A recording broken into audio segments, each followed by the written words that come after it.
ভাবি আমি চলে আসছি। ভাবি এই ছেলেটা কে? এই ছেলেটা হচ্ছে, আরে আমাদের যে এসিটা খারাপ হয়ে গেছে তো ওটা ঠিক করতে আসছে। তাছাড়া কিছু আমাদের বাড়িতে কাজ আছে, ওগুলো ওকে দিয়ে করিয়ে নেবো। আচ্ছা ভাবি ঠিক আছে, আমি তো যেহেতু কলেজ থেকে চলেই আসছি, আমি ফ্রেশ হব আর ড্রেসটাও চেঞ্জ করব। আমি গেলাম, ঠিক আছে?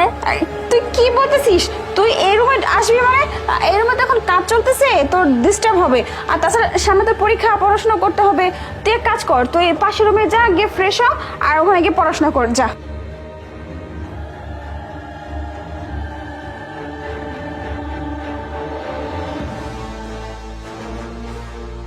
কি করছো কি তুমি? তুমি কি পাগল হয়ে গেছো নাকি? তুমি তো দেখতেই পেলে যে আমার ননদটা বাড়িতে চলে আসছে। এখন তুমি আমার এই মুহূর্তে শরীরে হাত দিচ্ছ। এখন ও যদি এসে দেখে, ও তো এখন বড় হয়েছে, সবকিছু বোঝে। যদি ওর ভাইয়ের কাছে সবকিছু বলে দেয় তাহলে কিন্তু আমি শেষ। কি ব্যাপার?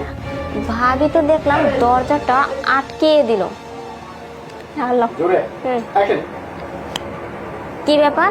ভাবি তো দেখলাম দরজাটা আটকে দিল। ছেলেটাকে ভিতরে নিয়ে নিশ্চয়ই কোনো গন্ডগোল আছে।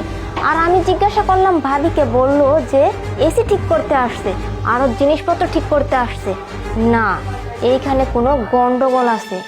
আর অনেকক্ষণ তো হয়ে গেছে, দুজনের রুমের ভিতরে কি করতেছে?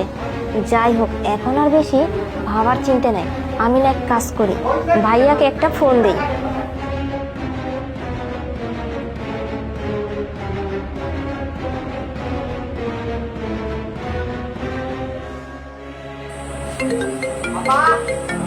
বাড়ির মধ্যে গ্যাস।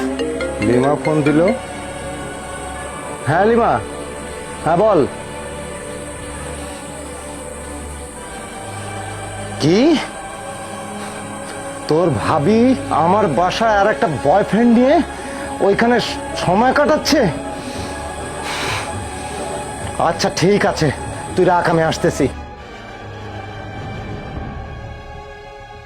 আচ্ছা, আর শোনো না, বলতেছি আজকে তো অনেকক্ষণ সময় কাটালে, এখন এক কাজ করো, তুমি না বাসায় চলে যাও, বুঝতে পারছো? তুমি পাগল হয়েছো নাকি? হ্যাঁ, বাসায় যাবো মানে? কতদিন পরে আসছি, আজকে তোমার কাছে থাকবো। শুধু আজকে কেন, এখন থেকে তো তোমার কাছে থাকবো। তাছাড়া তোমার স্বামীও তো বাসায় নেই। আচ্ছা আমরা চলো এখন পার্কে গিয়ে একটু না, ঘোরাঘুরি। আমার কথা শোনো, তুমি বোঝার চেষ্টা করো। আমার ননদ টেনে তোমাকে দেখে ফেলছি, বোঝো না? যদি এদিক ওদিক হয় না, তোমার সমস্যা হয়ে যাবে। প্লিজ তুমি এখন যাও। বাদ দাও না, আরে কে যেন আসছে, চলো দেখি। দেখো, চলো।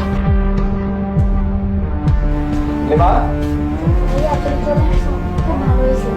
আমি তোমাকে ঘুরে জানা বললাম, আসলে সত্যি ভাবি রুমের মধ্যে না একটা ছেলে নিয়ে অনেক সময় কাটাচ্ছে। কি যেন কি করতেছে